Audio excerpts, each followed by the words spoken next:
Hi everyone, I am Anupama. This is Medical Study with me. ഇത് നമ്മൾ നോക്കാൻ പോകുന്നത് വളരെ ഇമ്പോർട്ടൻ്റ് ആയിട്ടുള്ള ടോപ്പിക്കാണ്. എൻഡോക്രൈൻ പാർട്ടിൽ വളരെ ഇമ്പോർട്ടൻ്റ് ആയിട്ടുള്ള ടോപ്പിക്കാണ് പാത്തോളജിയിലെ which is diabetic mellitus. So diabetic മെലിറ്റസിൽ നമ്മൾ നോക്കാൻ പോകുന്നത് അതിൻ്റെ ഡെഫിനിഷൻ, ദെൻ പാത്തോജനസിസ് ടൈപ്പ് 1-ൻ്റെയും ടൈപ്പ് 2 ഡയബറ്റിക്സിൻ്റെയും കോംപ്ലിക്കേഷൻസ് നോക്കുന്നുണ്ട്. ദെൻ അതിൻ്റെ തന്നെ കോംപ്ലിക്കേഷൻസിൻ്റെ പാത്തോജനസിസ് നോക്കുന്നുണ്ട്. ദെൻ ലാബ് ഡയഗ്നോസിസ് ഇൻവെസ്റ്റിഗേഷൻസ് പറയുന്നുണ്ട്. ആൻഡ് ഇൻ ഡീറ്റെയിൽ ആയിട്ട് ഓരോ ഡയബറ്റിക്സിൻ്റെ കോംപ്ലിക്കേഷനും പാത്തോജനസിസും ഒക്കെ ഇൻ ഡീറ്റെയിൽ ആയിട്ട്, കാരണം ഓരോന്നും ക്വസ്റ്റ്യൻ ചോദിക്കാവുന്ന ഏരിയ ആണ്. ഇതൊരു ലോങ് എസ്സേ ക്വസ്റ്റ്യൻ ആണല്ലോ ഡയബറ്റിക് മെലിറ്റസ്. അപ്പോൾ ഷോർട്ട് ആൻസർ ഒക്കെ ആയിട്ട് ഓരോ കോംപ്ലിക്കേഷൻസ് ഒക്കെ ഷോർട്ട് എസ്സേ ആയിട്ട് തന്നെ എടുത്ത് ചോദിക്കാം. സോ ഇന്നത്തെ എല്ലാ ടോപ്പിക്കും എല്ലാ സബ് ടോപ്പിക്കും വളരെ ഇമ്പോർട്ടൻ്റ് ആണ്. നമുക്ക് നേരെ വീഡിയോയിലേക്ക് പോകാം. Diabetic mellitus. So what is diabetic mellitus definition? Diabetic mellitus is a group of metabolic disorder having a feature of hyperglycemia. So diabetic mellitus എന്ന് പറയുമ്പോൾ എന്താ, ഗ്ലൂക്കോസ് ലെവൽ ബ്ലഡിൽ കൂടുതലായിരിക്കും. That is hyperglycaemia. Feature of hyperglycaemia ഉണ്ടാവും. It is a metabolic disorder. Why ഇതിനെ metabolic disorder ആയിട്ട് പറയുന്നത്? കാരണം ഇൻസുലിൻ എന്താ ഒരു അനബോളിക് ഹോർമോൺ അല്ലേ. സോ ഇൻസുലിൻ അനബോളിസത്തിന് ഹെൽപ്പ് ചെയ്യും. ദാറ്റ് ഇസ് ബിൽഡിംഗ് എ പ്രോസസ്സിന് ഹെൽപ്പ് ചെയ്യും ഓഫ് കാർബോഹൈഡ്രേറ്റ്, പ്രോട്ടീൻസിൻ്റെയൊക്കെ ആൻഡ് ഫാറ്റ്. വേറാസ് ഇവിടെ മെറ്റബോളിക് ഡിസോർഡേഴ്സ് ആണല്ലോ അതുകൊണ്ട് വരുന്നത്. That is diabetic mellitus is a group of metabolic disorders having features of hyperglycemia. Then the prevalence of diabetics is increased sharply in the developing countries because of the more sedentary lifestyles, like India and China have the largest prevalence of the diabetics. Now glucose level and its significance are normal. Glucose level എത്രയാ? 70 to 120 milligram per deciliter. And there is WHO criteria of the blood glucose in a normal pre-diabetic and diabetics. That is fasting glucose pre-diabetic ആണെങ്കിൽ എത്രയാ? 100 to 125 milligram per deciliter ആയിരിക്കും. whereas in case of diabetic patients ആയിരിക്കും more than 126 milligram per deciliter. അത് fasting glucose ലെവലാണ്. ഈ OGTT ആണെങ്കിൽ, OGTT എന്ന് പറയുമ്പോൾ എന്താ, 75 gram ഗ്ലൂക്കോസ് സൊല്യൂഷൻ ഇൻടേക്ക് ചെയ്തിട്ട് ഒരു 1 hour 2 hour കഴിഞ്ഞിട്ടുള്ള ചെക്കിങ്. അപ്പോൾ പ്രീ ഡയബറ്റിക് ആണെങ്കിൽ എത്ര വരും value? 140 to 200 milligram per deciliter.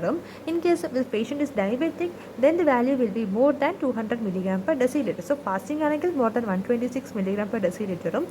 OGTT ആണെങ്കിലോ, ഓറൽ ഗ്ലൂക്കോസ് ടോളറൻസ് ടെസ്റ്റ് ആണെങ്കിൽ more than 200 milligram per deciliter. Glycemia is classified into three categories, which is euglycemia or normal, then diabetic, that is impaired, and diabetic according to the glycemia. The various definitions according to the American Diabetic Associations are as follows.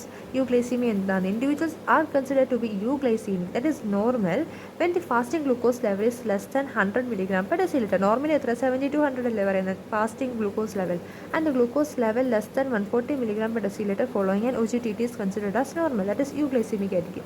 Whereas impaired glucose tolerance എന്ന് പറയുമ്പോൾ എന്താ, in case of pre-diabetic patients, and the definition is it's a condition in which there is an impaired glucose tolerance but elevated blood sugar does not reach the criterions accepted for an outright diagnosis of the diabetics. And criteria എന്താ, നേരത്തെ പറഞ്ഞിരുന്നു, impaired glucose fasting glucose ഉണ്ടല്ലോ, it should be between 100 to 125 and 2 hour കഴിഞ്ഞിട്ടുള്ള OGTT will be 140 and between 140 and 200 ഇടയ്ക്കായിരിക്കും. Then the risk in pre-diabetics, that is progression to frank diabetics over time, and cardiovascular disease is the risk in pre-diabetics. Then diabetics in the case, the WHO criteria for the diagnosis of the diabetic mellitus and criteria for diagnosis of the diabetics are listed നമ്മൾ നേരത്തെ കണ്ട ടേബിളിൽ. And classification of diabetics.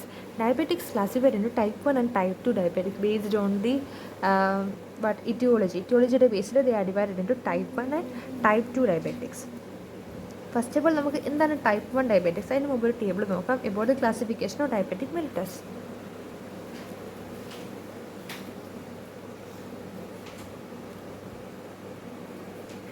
Classification of diabetic mellitus.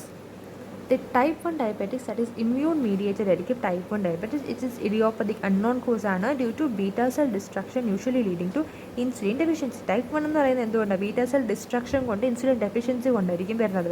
whereas in case of type 2 ആണെങ്കിലോ, it can be due to the combination of insulin resistance and beta cell dysfunction. Beta cell dysfunction കൊണ്ട് ഏതാണ് ഇൻസുലിൻ്റെ secretion കൂടുതൽ ഒരു normal ലെവലിൽ ഉണ്ടെങ്കിലും insulin resistance ഉള്ളതുകൊണ്ടായിരിക്കും type 2. ഇത് mainly obesity ഉള്ള ഒരാൾക്കാർക്ക്, ഒബിസിറ്റി ഉള്ളവർക്ക് ടൈപ്പ് 2 ഡയബറ്റിക്സിനുള്ള chances very high. genetic defect of beta cell development or function, that is maturity onset disease of young. That is a genetic defect in beta cell development or function. So genetic defect എന്ന് പറയുമ്പോൾ ഏതാ മോഡിയാണ്, that is mature onset diabetics of young. And also genetically രണ്ട് diseases ഉണ്ട്, MODY and neonatal ഡയബറ്റിക്സും ഉണ്ട്. Genetic defect in insulin action എന്ന് പറയുമ്പോഴത്തേക്കും insulin റിസപ്റ്ററിൻ്റെ മ്യൂട്ടേഷൻ കൊണ്ടാവാം genetic defect in insulin action വരുന്നത്. And the exocrine pancreatic defect എന്ന് പറയുമ്പോൾ എന്തായിരിക്കും, എക്സോക്രൈൻ പാൻക്രിയാറ്റിക് ഡിഫക്റ്റ് എന്ന് പറയുമ്പോഴത്തേക്കും ഇൻസുലിൻ സെക്രീഷൻ ഡിഫക്റ്റ് അല്ലേ വരിക. അപ്പോൾ ഇവിടെ ക്രോണിക് പാൻക്രിയാറ്റൈറ്റിസ് ആവാം, അല്ലെങ്കിൽ ഹീമോക്രോമാറ്റോസിസ് ആവാം, or pancreatectomy or cystic fibrosis. Cystic fibrosis, chronic pancreatitis, that is inflammation of pancreas, hemochromatosis and pancreatectomy. Then endocrinopathies എന്ന് പറയുമ്പോഴത്തേക്കും acromegaly, that is endocrinopathies എന്ന് പറയുമ്പോൾ ഡ്യൂ ടു സം ഹോർമോൺസ്. ഈ ഇൻസുലിൻസ് ആർ ഡിപ്പെൻഡൻറ്റ്, ഇൻസുലിൻ ഹോർമോണിന് വേറെ കുറേ ഹോർമോൺസിനെ regulate ചെയ്യുന്നുണ്ടല്ലോ. So it can cause acromegaly, insulin deficiency അല്ലെങ്കിൽ ഇൻസുലിൻ എക്സസ് കൊണ്ടോ എൻഡോക്രിനോപ്പതീസ് ഒക്കെ വരാം, which are acromegaly, Cushing syndrome, hyperthyroidism and phaeochromocytoma. Phaeochromocytoma ഒരു ക്യാൻസറസ് കണ്ടീഷനാണ്. ആൻഡ് ബാക്കിയെല്ലാം ഹോർമോൺസിൻ്റെ വേരിയേഷൻ കൊണ്ടുണ്ടാകുന്ന ഡിസീസസ് ആണ്. That is acromegaly due to growth hormone കൂടുതൽ വരുമ്പോൾ, Cushing syndrome due to cortisol, ACTHൻ്റെ deficiency, then hyper thyroidism T3 T4 level കൂടുമ്പോൾ. Then infections, that is cytomegalovirus, Coxsackie B virus. Then congenital rubella are the infection which causes diabetics, which may associated with the diabetics. Then drugs like glucocorticoids, thyroid hormones and beta adrenergic agonistum diabetic mellitusന് കാരണമാവാം. The genetic syndrome associated with diabetics ഏതൊക്കെയാണ്, നമുക്കറിയുന്ന 3 syndromes ആണ്. ഏതൊക്കെയാണ്? Down syndrome, Klinefelter syndrome and Turner syndrome. So Down syndrome എന്ന് പറയുമ്പോൾ എന്താ, trisomy of chromosome number 21.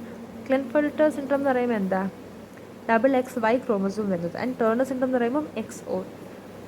Then gestational diabetic mellitus എന്ന് പറയുമ്പോൾ എന്താണ്, diabetics associated with pregnancy is also another classification of diabetic mellitus. Next is latent autoimmune ഡയബറ്റിക്സിൻ്റെ ഇടയ്ക്ക്, that is LADA. These are the classification of diabetic mellitus, which are type 1 diabetics, type 2 diabetics, genetic defect in beta cell development, that is MODY and neonatal diabetics, then genetic diabetics in defect in the insulin action due to mutation in the receptors, or exocrine pancreatic defect due to certain diseases like chronic pancreatitis, pancreatectomy, etc. പിന്നെ endocrinopathies പറഞ്ഞിരുന്നു associated ആയിട്ടുള്ളത്, which is acromegaly, Cushing syndrome, hyperthyroidism and pheochromocytoma. Certain infections like cytomegalovirus, rubella, etc. The drugs ഏതൊക്കെയായിരുന്നു, which can cause diabetic mellitus, which are glucocorticoids, thyroid hormone and beta cell agonist. The genetic syndrome associated with the diabetics are Down syndrome, Klinefelter syndrome and Turner syndrome. In case of gestational diabetics, during associated with the pregnancies. Then latent autoimmune diabetics in the adult, that is LADA. Pathogenesis of the type 1 diabetics. Pathogenesis of type 1 diabetics എന്ന് പറയുമ്പോൾ എന്താ, it involves an interplay of both genetic susceptibility and environmental factors. First of all genetic സസെപ്റ്റബിലിറ്റിയാണ് പറയുന്നത്. Genetic susceptibility എന്ന് പറയുമ്പോൾ എന്തായിരിക്കും, ഒരു gene mutations വെച്ചല്ലേ ജീനിൻ്റെ ബേസിലായിരിക്കും. First of all genetic susceptibility, that is the incidence of type 1 diabetics is greater in a twin of affected individual. Affected individual ഒരു twin ആണെന്നുണ്ടെങ്കിൽ the other twin is having a higher chance of getting type 1 diabetics than in the general population. Mainly monozygotic twinsiനായിരിക്കും chance കൂടുതൽ than in case of dizygotic twins. Then HLA ജീനിലാണെങ്കിൽ about 95% of the patients with the type 1 diabetics have either human leukocyte antigen, HLA DR3 or HLA DR4 or both compared with general population. General population വെച്ച് നോക്കുമ്പോഴത്തേക്കും ഈ type 1 diabetics ഉള്ള പേഷ്യൻസിൽ they may have gene that is HLA DR3 or HLA DR4 genes ഉണ്ടാവും, അല്ലെങ്കിൽ രണ്ടും കാണാൻ പറ്റും. Then non HLA gene ഉള്ളവർക്കാണെങ്കിലോ it includes polymorphism in the gene encoding the insulin or CTLA4 and PTPN22 gene. That is, these are the genes involved in immune tolerance and are associated with excessive T cell activation and CD25. So non-HLA genes ഏതൊക്കെയാണ് പറഞ്ഞത്, first of all the gene encoding insulin, then CTLA4 and PTPN22 gene. Or you can simply remember like the gene which is associated with excessive T cell activation and CD25. Then environmental factors ഏതൊക്കെയാണ്, so ഇത് കഴിഞ്ഞിട്ടൊരു diagram കാണിക്കാം. ഡയഗ്രാമിൽ ഇതെല്ലാം കൂടെ concise ആയിട്ടുണ്ടാവും. Then environmental factors. Environmental factors ഏതൊക്കെയാണ്? Viral infections ആവാം. വൈറൽ ഇൻഫെക്ഷനകത്ത് എന്ന് പറയുമ്പോൾ എന്താ, they may trigger the islet cell destruction. So പാൻക്രിയാസിലുള്ള ബീറ്റാ സെൽസ് ഉണ്ടല്ലോ, ബീറ്റാ സെൽസ് ഡിസ്ട്രക്ഷൻ ഉണ്ടാക്കും ഇവർ. And there associations have been found between the type 1 diabetics and infections with mumps, rubella, Coxsackie B and cytomegalovirus. And 3 different mechanisms explains the role of virus in the induction of autoimmunity. Then, which are the viruses that explains the role in induction of autoimmunity? ഇതൊക്കെയാണ്. അപ്പം ഇന്നത്തെ ആദ്യം പറഞ്ഞെന്താ, ഈ viruses എന്താ ചെയ്യുന്നത്? It triggers islet cell destruction. So ഏതൊക്കെ വൈറസാണ്? Mumps, rubella, Coxsackie B or cytomegalovirus. And then how they affect the immunity, autoimmune diseases ഒക്കെ എങ്ങനെ ഇത് ഉണ്ടാക്കും? Because of the release of hidden or sequestrated antigen. Hidden or sequestrated antigen എന്ന് പറയുമ്പോൾ these are the antigen. അവർ ഒളിച്ച് കിടക്കുന്ന ഒരു ആൻറ്റിജൻ, ഐസൊലേറ്റ് ചെയ്ത് കിടക്കുന്ന ഒരു മ്യൂട്ടൻ്റ് ആയിട്ടുള്ള ഒരു ആൻറ്റിജൻ ആയിരിക്കും.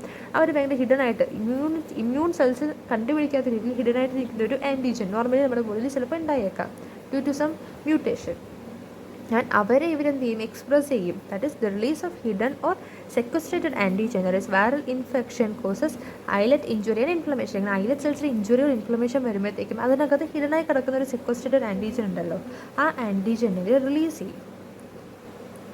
There by release the sequestrated beta cell antigen. So ഇവിടെ ഐലറ്റ് സെൽസിൽ ബീറ്റാ സെൽ ആൻറ്റിജൻ സെക്വസ്ട്രേറ്റഡ് ഒരു ഹിഡൻ ആയിട്ടുള്ള ഒരു ബീറ്റാ സെൽ ആൻറ്റിജൻ ഉണ്ട്. സോ ഇവരെന്ത് ചെയ്യും? സർക്കുലേഷനിലേക്ക് റിലീസ് ചെയ്യും. അങ്ങനെ സർക്കുലേഷനിലേക്ക് റിലീസ് ചെയ്തിട്ടുണ്ടെങ്കിൽ നമ്മുടെ ഇമ്മ്യൂൺ സിസ്റ്റം ഈ ബീറ്റാ സെൽ ആൻറ്റിജൻ ഉണ്ടല്ലോ, അപ്പോൾ ബീറ്റാ സെല്ലിന് എഗെയിൻസ്റ്റ് ആയിട്ടുള്ള ആൻറ്റിജൻ ആയിരുന്നല്ലോ അവർ. അങ്ങനെ ബീറ്റാ സെൽ എഗെയിൻസ്റ്റ് ആയിട്ടുള്ള ആൻറ്റിജൻ ഇവർ ഡിറ്റക്ട് ചെയ്തിട്ടുണ്ടെങ്കിൽ ഇവർ ആൻറ്റിബോഡി പ്രൊഡ്യൂസ് ചെയ്യും നമ്മുടെ സെൽസ്. അങ്ങനെ ആൻറ്റിബോഡി പ്രൊഡ്യൂസ് ചെയ്തിട്ടുണ്ടെങ്കിൽ എന്ത് ചെയ്യും? ഇവർ auto reactive T cells, they activate auto reactive T cells and which attacks islet cells. Islet സെൽസിലാണല്ലോ അതിനകത്താണല്ലോ ബി സെൽസ് ഉള്ളത്. സോ ബീറ്റാ സെൽസിനെ, ദാറ്റ് ഈസ് ഐലറ്റ് സെൽസിനെ ഇവർ അറ്റാക്ക് ചെയ്യും. That is the release of hidden or sequestrated antigen again effective. So virus causes the release of hidden or sequestrated antigen, which causes injury or inflammation of the islets and which releases sequestrated beta cell antigen into circulation and which activates the autoreactive T cells.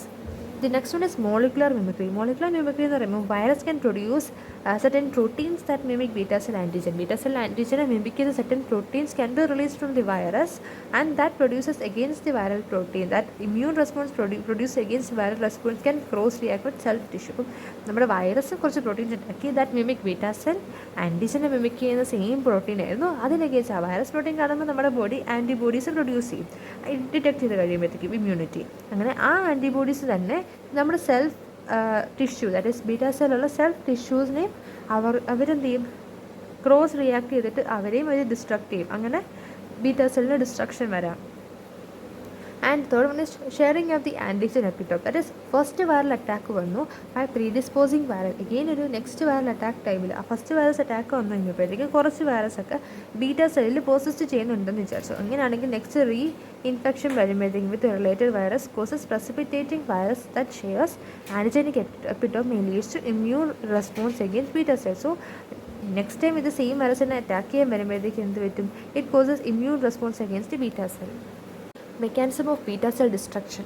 So the autoimmune damage starts many years before the disease became clinically evident. So autoimmune damage is clinically disease evident ആവുന്നതിന് മുമ്പ് തന്നെ start ചെയ്തിട്ടുണ്ടാവും. So clinically ഇതെങ്ങനെയൊക്കെയാണ് മനസ്സിലാവുന്നത്? Hyperglycaemia ഉണ്ടാവും and ketosis occurs after more than 90% of the beta cells have been destroyed. Okay, so ഹൈപ്പർഗ്ലൈസീമിയും ketosis ഒക്കെ develop ചെയ്യുന്ന എപ്പോഴാണ്? More than 90% of the beta cell destruction സംഭവിച്ചു കഴിഞ്ഞിട്ടായിരിക്കും. And various mechanism includes the failure of self tolerance in the T cells. So failure of self tolerance in the T cells. So what are the self tolerance എങ്ങനെ failure ആവുന്നത്? It is the basic abnormalities in type 1 diabetics causes failure of self-tolerance may be due to combinations of defective clonal deletion of self-reactive T cells in the thymus. So it can be due to defective clonal deletion of self-reactive T cells in the thymus or defect in the function of regulatory T cells. So regulatory T cells in the function the defective കൊണ്ടിട്ട് self tolerance വരാം, failure of self tolerance, അല്ലെങ്കിൽ defect in the clonal deletion of self reactive ഉള്ള T സെൽസിൻ്റെ clonal deletion കൊണ്ടിട്ട് failure of self tolerance വരാം. അല്ലെന്നുണ്ടെങ്കിൽ എങ്ങനെ?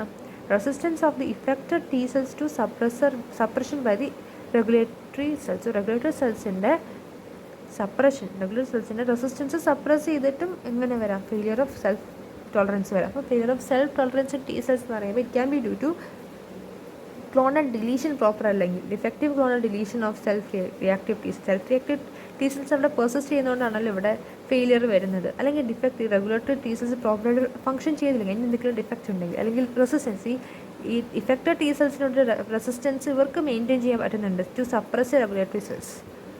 Then through cytokines and directly by the cytotoxic T cells.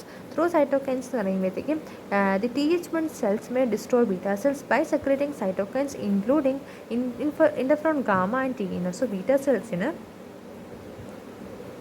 Th1 സെൽസിന് beta സെൽസിനെ destroy ചെയ്യാൻ പറ്റും by secreting cytokines including interferon gamma and TNF alpha. And directly by cytotoxic T cell. Cytotoxic T cell എന്ന് പറയുന്നത് CD8+ cells ആണ്. So CD8+ CTLs may directly kill beta cells. Directly ആയിട്ടാണെങ്കിൽ CD8+ T cells മതി. And through cytokines ആണെങ്കിൽ Th1 that is T helper cells എന്ത് release ചെയ്യുന്നുണ്ട്, interferon gamma and TNF release ചെയ്യുന്നുണ്ട്. These are the cytokines. Then autoantibodies against B cell antigen. Autoantibodies against B cell antigen എന്ന് പറയുമ്പം autoantibody against B cell antigen എന്നുള്ളത് in case family members ഉണ്ടെങ്കിൽ തന്നെ ദേ remain asymptomatic. Thus patient develops type 1 diabetics and it is not known whether autoantibody causes injury or are result of islet injury. And ഈ പിക്ചറിൽ കാണാൻ പറ്റും പത്തോജൻസിസ് of type 1 ഡയബറ്റിക്സിൻ്റെ പിക്ചറാണ്. ഇതിൽ ജനറ്റിക് സസെപ്റ്റിബിലിറ്റിയും എൻവയോൺമെൻറ്റൽ ഫാക്ടേഴ്സുമാണ് the causes or the two things which interplay with type 1 diabetics. ഇന്നത്തെ ജനറ്റിക് സസെപ്റ്റിബിലിറ്റി എന്ന് പറയുമ്പോഴത്തേക്കും നോൺ HLA ജീൻ ഉള്ളവരും ഉണ്ടാവും, അവർ HLA ജീൻസ് പ്രസൻറ്റ് ആയവരും ഉണ്ടാവും. സോ നോൺ HLA ജീൻസ് ആണെങ്കിൽ they might be having polymorphism in CTLA4, PTPN22, CD25 and that is the gene encoding insulins. Whereas in case of HLA gene variation ഉള്ളവരാണെങ്കിൽ HLA DR3 and HLA DR4 ആയിരിക്കും ഇവർക്ക് ഉണ്ടാവുന്നത്. Mostly ഇത് effect ആവുന്നവർക്ക് ട്വിൻസിനായിരിക്കും HLA ജീനിൻ്റെ പ്രശ്നമാണെന്നുണ്ടെങ്കിൽ. And in case of environmental factors ആണെങ്കിലോ എൻവയോൺമെൻറ്റൽ ഫാക്ടേഴ്സ് എന്ന് പറയുമ്പോൾ വൈറൽ ഇൻഫെക്ഷൻസ് ആണ്. Mumps, rubella, cytomegalovirus, Coxsackie B virus ഒക്കെ പോലെയുള്ള വൈറസസ് എന്ത് ചെയ്യും, they causes release of hidden or sequestrated antigen ഇവരെ റിലീസ് ചെയ്യും. അങ്ങനെ ഓട്ടോ റിയാക്റ്റീവ് T സെൽസ് കാരണം പ്രശ്നം ഉണ്ടാവാം. അല്ലെങ്കിൽ ഒരു മോളിക്കുലർ മിമിക്രി നടത്തിയിട്ട് ബി സെൽ ആൻറ്റിജനെ പോലെ മിമിക് ചെയ്തിട്ട് നമ്മുടെ ബോഡി എന്ത് ചെയ്യും, അതിൻ്റെ അഗെയിൻസ്റ്റ് ആൻറ്റിബോഡീസ് ഉണ്ടാക്കും. And that antibody can even kill അവർ ബീറ്റ സെൽസ്. ദെൻ ഇവിടെ പാൻക്രിയാസിലുള്ള ഐലറ്റ്സിൽ then sharing of the same epitope already ഒരു ഇൻഫെക്ഷൻ, ഒരു വൈറൽ ഇൻഫെക്ഷൻ വന്നു, കുറച്ച് വൈറസസ് ഒക്കെ ബീറ്റ സെല്ലിൽ പെർസിസ്റ്റ് ചെയ്യുന്നുണ്ടെങ്കിൽ നെക്സ്റ്റ് ഇൻഫെക്ഷൻ വരുന്ന ടൈമിൽ it causes destruction of beta cells also. Mechanism of beta cell destruction ആണ് ഇത് വരച്ചേക്കുന്ന ഫ്ലോ ചാർട്ടിലുള്ളത്. ഇത് due to failure of tolerance in T cells. T സെല്ലിലെ ടോളറൻസ് ഫെയിലിയർ ആവുന്ന എപ്പോഴായി, വെൻ ഈ സെൽഫ് റിയാക്റ്റീവ് ആയിട്ടുള്ള T സെൽസിൻ്റെ പ്രോപ്പറായിട്ട് ഡിലീഷൻ സംഭവിച്ചില്ലെങ്കിൽ, അല്ലെങ്കിൽ റെഗുലേറ്ററി T സെൽസിന് എന്തെങ്കിലും ഡിഫക്റ്റ് ഉണ്ടെങ്കിൽ, or it can be to suppression, that is resistance of effective T cells to suppression by regulatory cells. effective ആയിട്ടുള്ള T സെൽസിനെ റെഗുലേറ്ററി T സെൽസ് സപ്രസ് ചെയ്തിട്ടുണ്ടെങ്കിലും വരാം. Then next is helper T cell which releases a cytokine that is interferon gamma and tumor necrotic factors. The other one is directly by cytotoxic killing നടക്കും by CD8+ CTLs which is directly killing ആണ്. Then auto antibodies are produced against beta cell antigen can also causes beta cell destruction and this leads to absolute deficiency of insulin. So type 1 diabetics it is due to absolute deficiency of insulin konda, and type 2 is due to resistance or relative deficiency of insulin. Type 2 diabetics accounts for 90 to 95% of the diabetic patients. Majority of the patients are overweight or obesity കൊണ്ടായിരിക്കും majorly type 2 diabetics വരുന്നത്. And though formerly known as the adult onset, it is now found in children and adolescents. Now pathogenesis of type 2 diabetics, type 1 diabetics എന്നിട്ട് ഭയങ്കര variations ഉണ്ട്. So നമുക്ക് എന്താ നോക്കാം variations pathogenesis of type 2 diabetics ഉള്ളത്.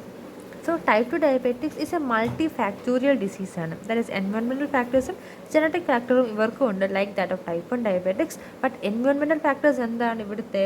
Type 1 infections ഉണ്ടായിരുന്നു, but type 2 sedentary lifestyle obesity ആണ് main reason. So it can be due to sedentary lifestyle or dietary habits and associated obesity, particularly central or visceral obesity കൊണ്ടും ആവാം.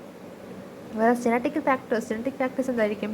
Type 2 diabetics has concordance rate of 35 to 60% in monozygous twins compared with 17 to 30% in dizygotic twins. So genetic factors എന്ന് പറയുമ്പോൾ എന്താ? genetic factors എന്ന് പറയുമ്പോൾ ട്വിൻസിനാണ് കൂടുതലായിട്ടും genetic factors പറയുന്നത്. Type 2 ഡയബറ്റിക്സിൽ concordance rate of 35 to 60% monozygotic twinsil വരാനുള്ള chance compared to 17 to 30% in dizygotic twins.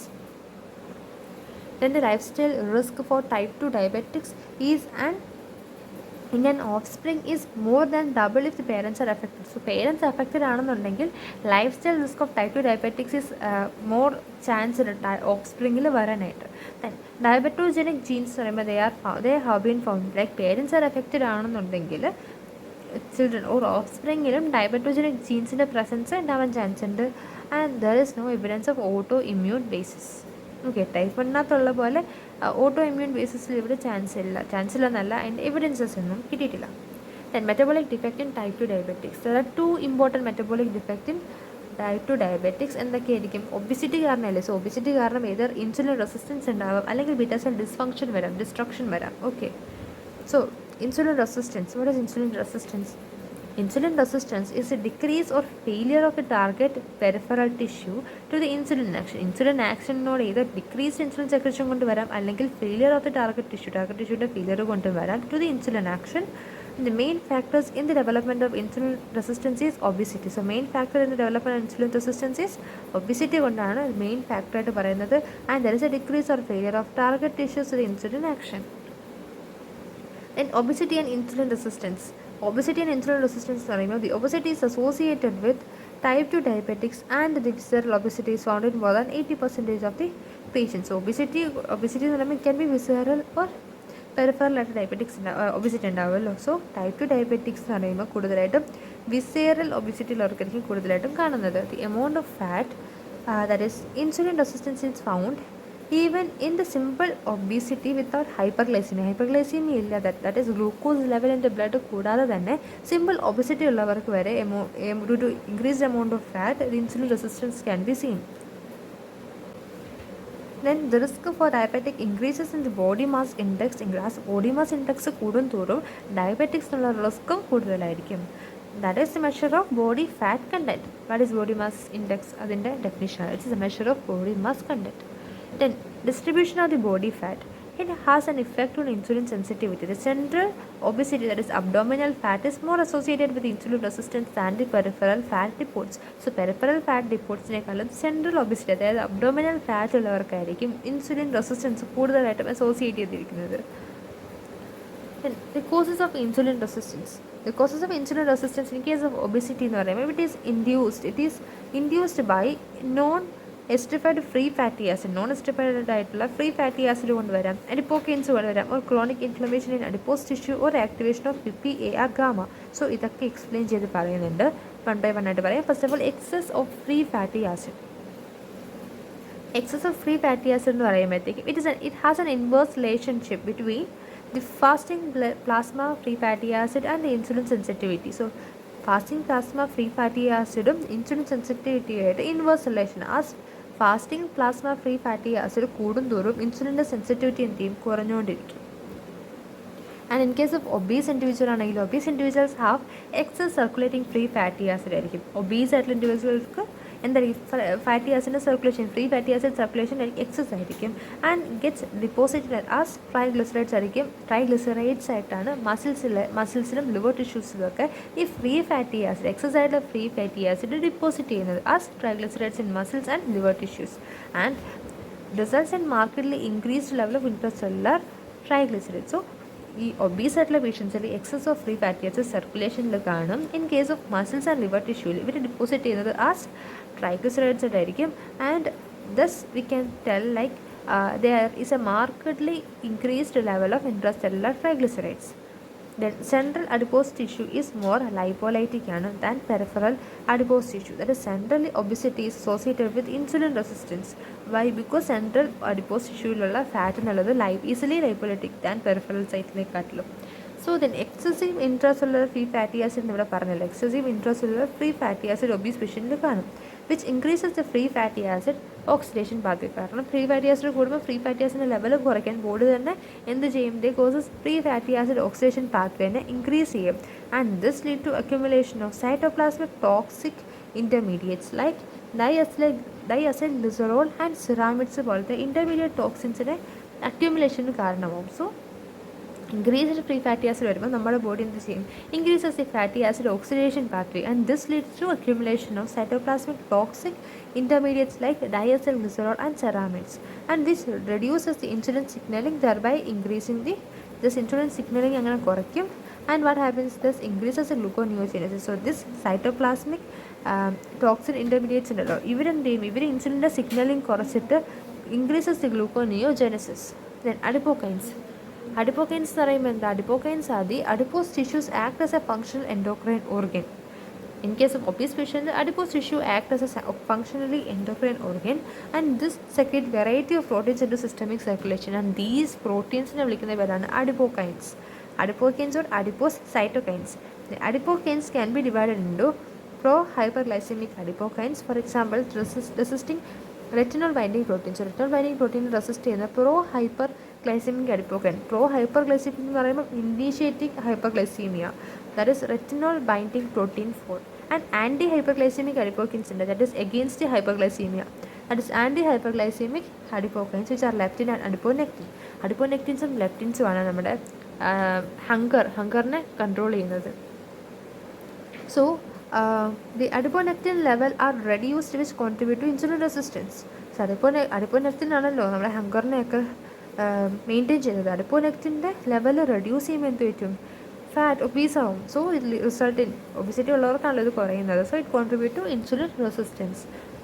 Inflammation. The pro-inflammatory cytokines are secreted as a response to excessive free fatty acid and glucose. So pro-inflammatory cytokines are secreted in response to excessive free fatty acid and glucose, and they causes both insulin resistance and beta cell dysfunction. അങ്ങനെ രണ്ട് പേർക്കും insulin റെസിസ്റ്റൻസും beta cell dysfunction ഒക്കെ ഉണ്ടാകും because of the response to excessive free fatty acid. Is pro-inflammatory response.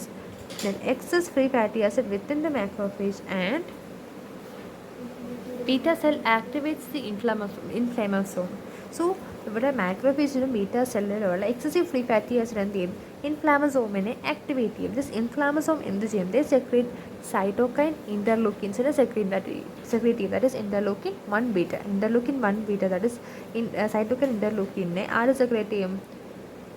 Inflammasomes secrete you because the inflammasomes are activated by the macrophage and beta cells.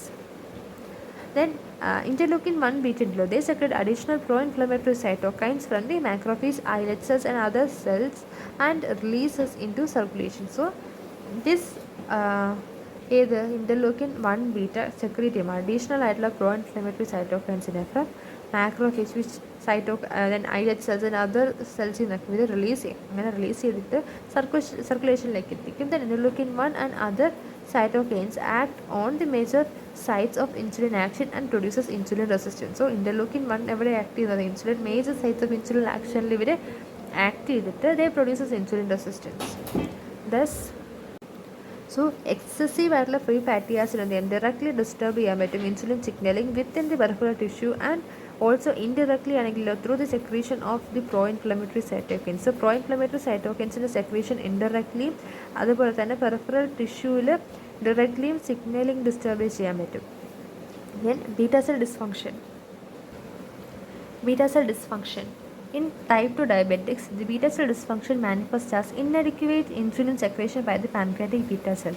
So in type 2 diabetics, beta cell dysfunction എങ്ങനെ manifest ചെയ്യുന്നത്? inadequate ആയിട്ടുള്ള insulin secretion ഉണ്ടാവും by the pancreatic beta cells, and relative insulin deficiency is associated with the insulin resistance and hyperglycemia. And relative ആയിട്ടുള്ള insulin deficiency എങ്ങനെ ഇരിക്കും? It is associated with the insulin resistance and hyperglycemia.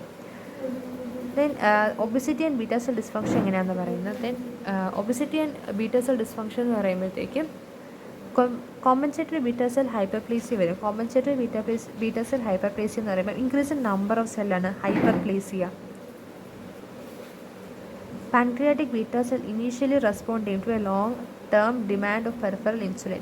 So, long-term demand of peripheral insulin resistance node, pancreatic beta cell initially responded by undergoing compensatory hyperplasia leading to increase in insulin secretion. So, pancreatic beta cell initially they respond to a long-term peripheral insulin resistance node.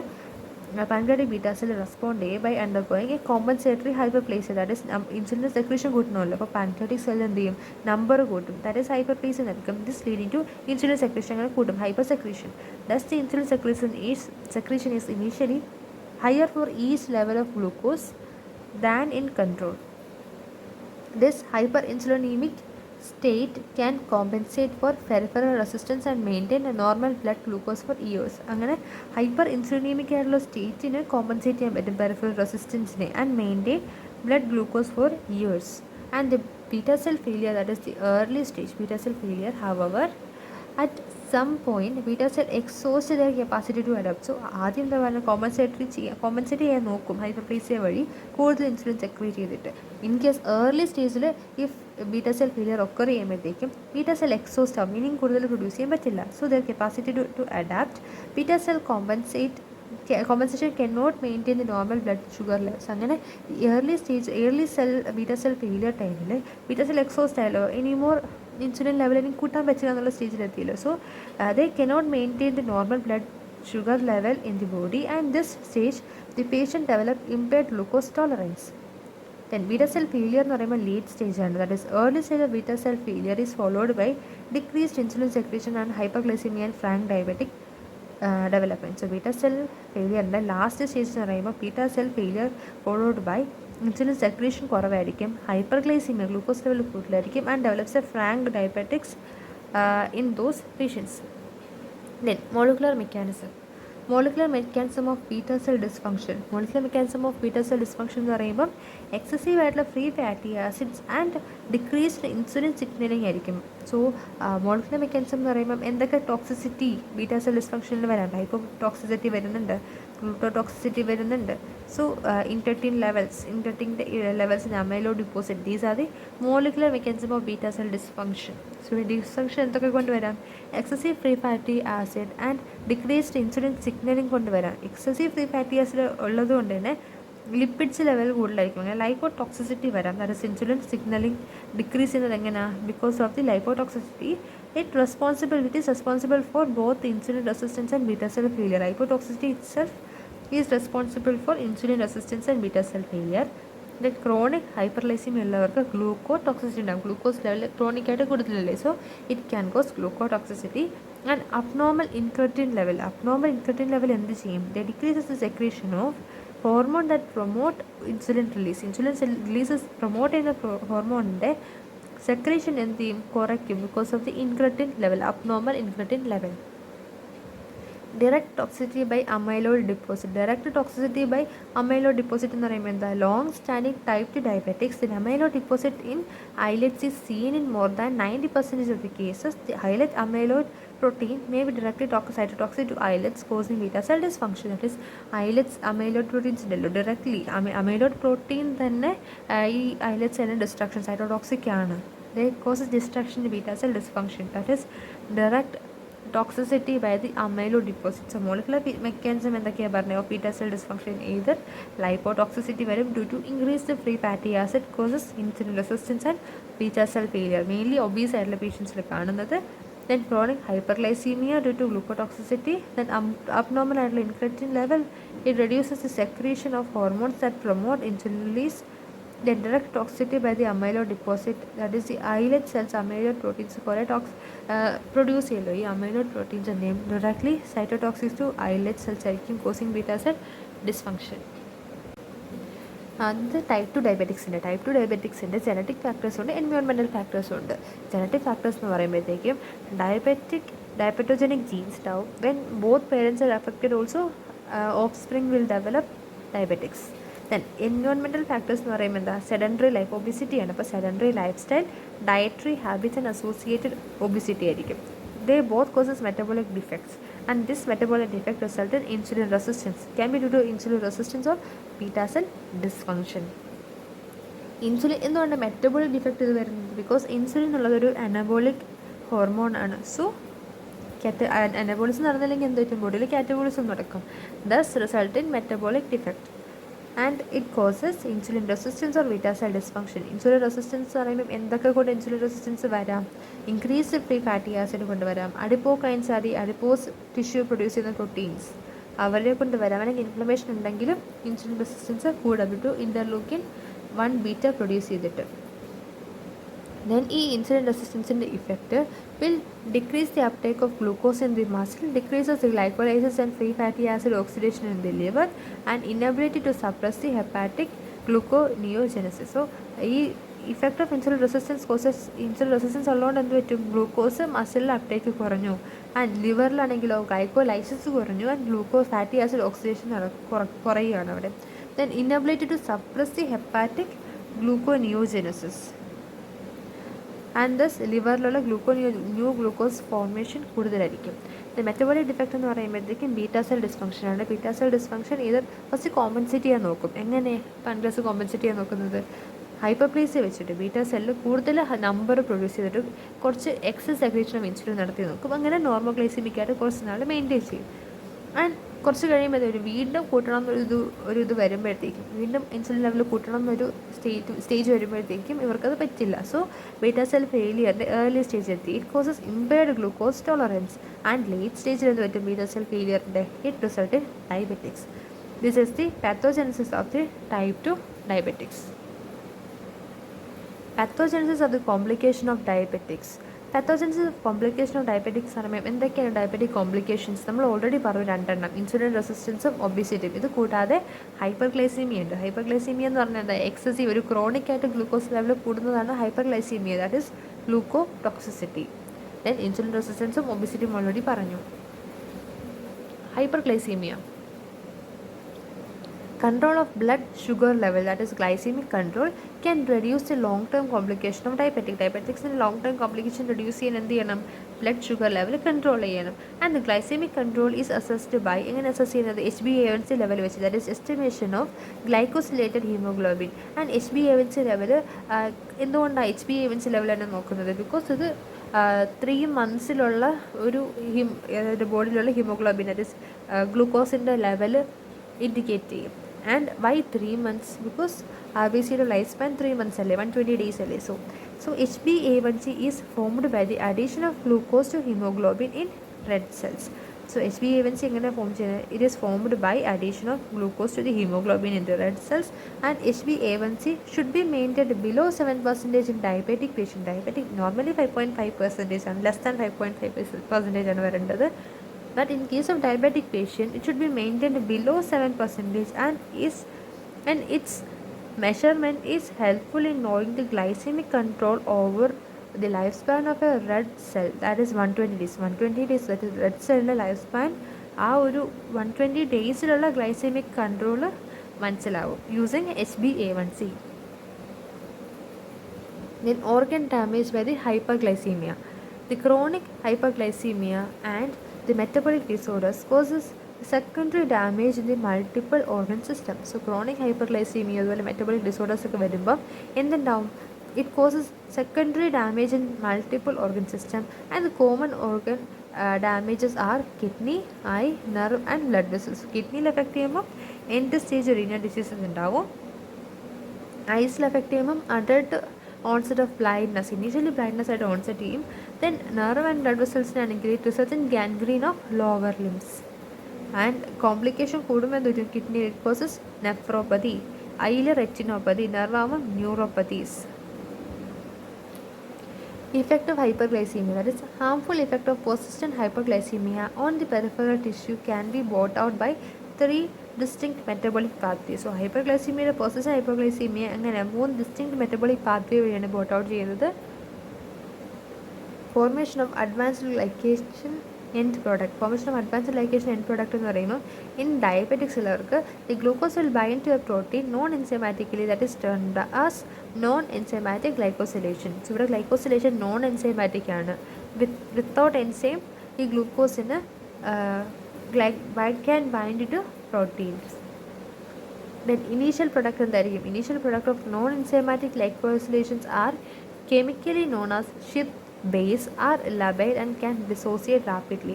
Rapidly dissociate ചെയ്യാൻ പറ്റുന്ന labile ആയിട്ടൊരു product ആയിരിക്കും initial product of non-enzymatic glycosylation, that is shift bases.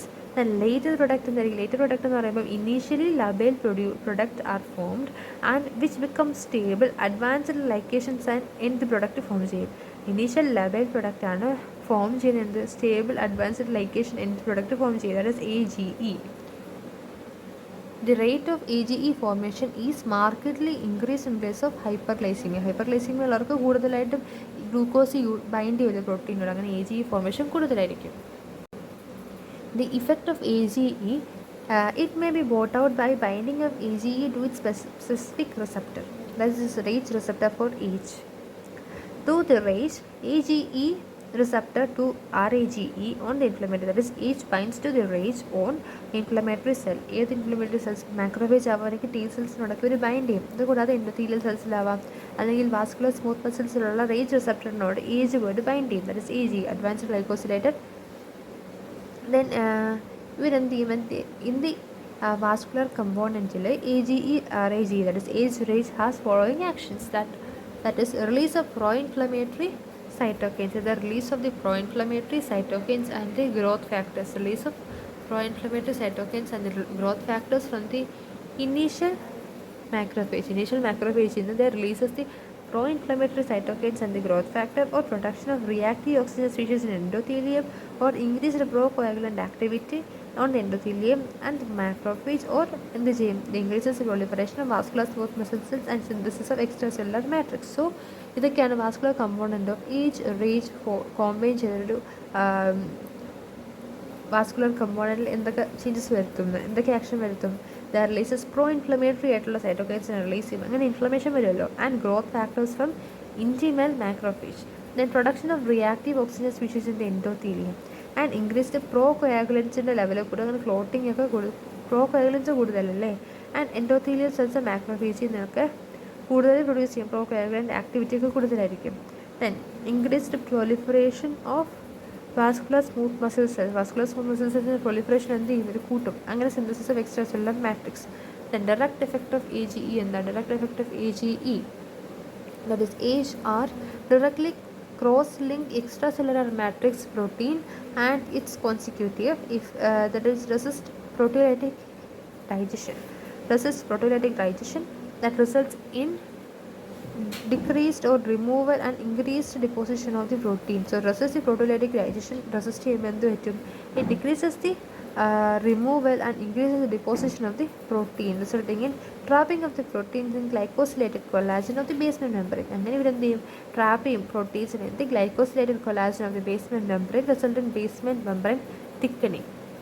And the trapping of LDL in the intima causes accelerated atherogenesis. അപ്പം atheroma formations ഉണ്ടല്ലോ, that is lumen ചെറുതാവും അവിടെ, because of the trapping of LDL in the intima causing accelerated atherogenesis.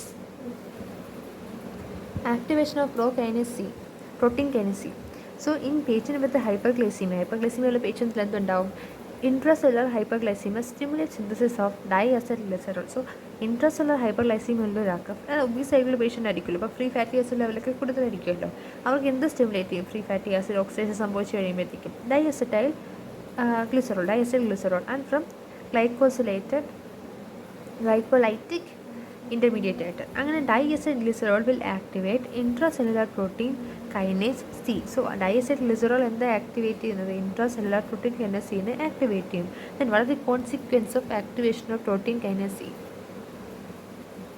pro-angiogenic molecules such as vascular endothelial growth factor, pro-angiogenic molecule ആയിട്ടുള്ള Vascular endothelial growth factor causes neovascularization characteristic of the diabetic retinopathy. So characteristics of diabetic retinopathy കാരണമാവുന്ന എന്തുണ്ടാക്കും VEGF, that is vascular endothelial growth factors ഉണ്ടാക്കും, which causes neovascularization resulting in diabetic retinopathy.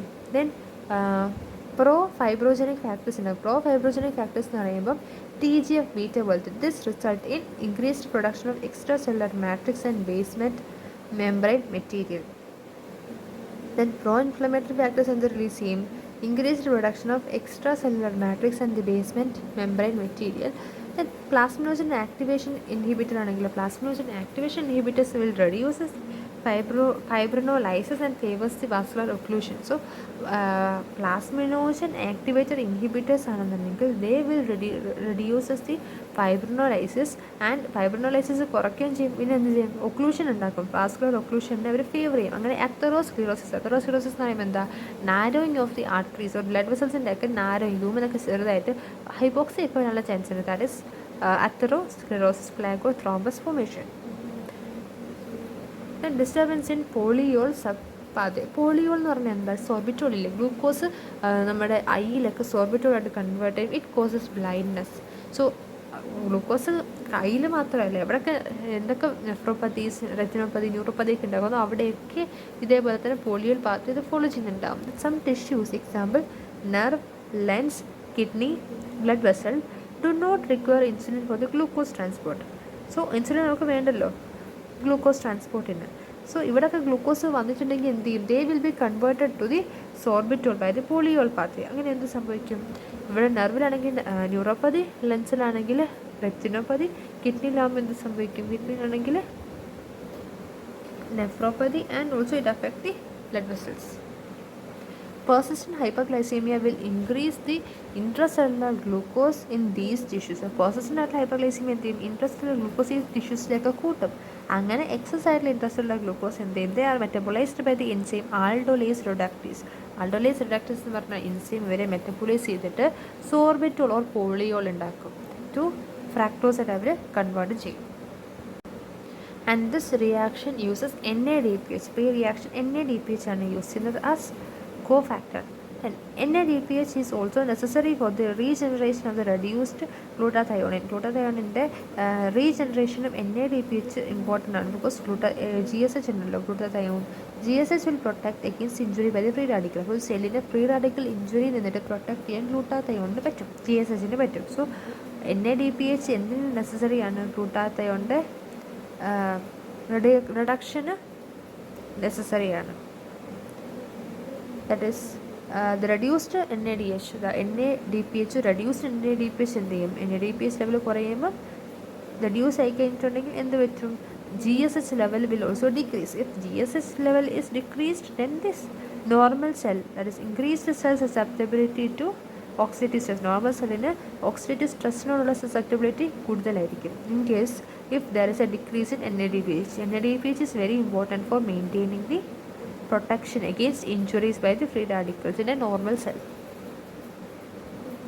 Then morphology എന്ന് പറയുന്നത്, first of all pancreas in the morphology. The lesion of the pancreas are not diagnostic and more common in type 1 diabetics than in type 2 diabetics. Then morphological changes എന്തൊക്കെയാണ് വരുന്നത്?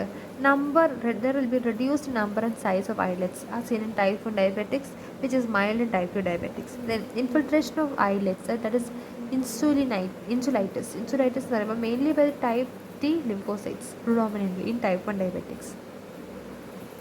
Amyloidodeposition within the islets.